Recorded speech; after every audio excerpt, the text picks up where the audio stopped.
আসসালামু আলাইকুম ওয়া রাহমাতুল্লাহি ওয়া বারাকাতুহু। আমি মোহাম্মদ মুহাব বিন নূর। আমি মাদ্রাসাতুল মাদিনার মক্তব বিভাগের ছাত্র। আমি আপনাদেরকে আজকে একটি নাশিদ শোনাব। আমাদের ছিল এক সোনালী অতীত, নাড়িয়ে দিতাম সব জালিমের ভিত।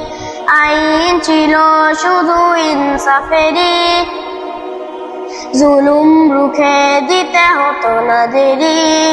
আমাদের সে অতীত হারিয়ে গেছে, মাজলুম আজ তাই কেঁদে মরে।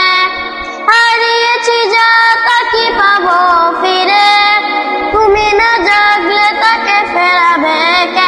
ইয়া শাবাব ইস্তাইকিজ, ইয়া শাবাব ইস্তাইকিজ। এ যুবক জেগে উঠো, এ যুবক জেগে উঠো।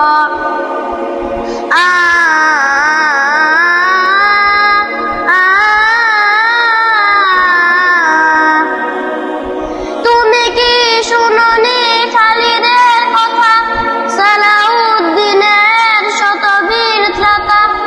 যুগে যুগে তারা ছিল উম্মার ত্রাতা, তবে কেন আজ মনে শোকাতুর ব্যথা?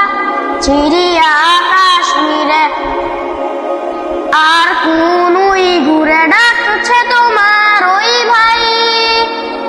মিছাবে জুলুম চিরতলে, তাকে কথা খুঁজে বলো পাই। হারিয়েছি যা তা কি পাবো ফিরে, তুমি না জাগলে তাকে ফেরাবে কে? ইয়া শাবাব ইস্তাইকিজ, ইয়া শাবাব ইস্তাইকিজ। এ যুবক জেগে উঠো, এ যুবক জেগে উঠো।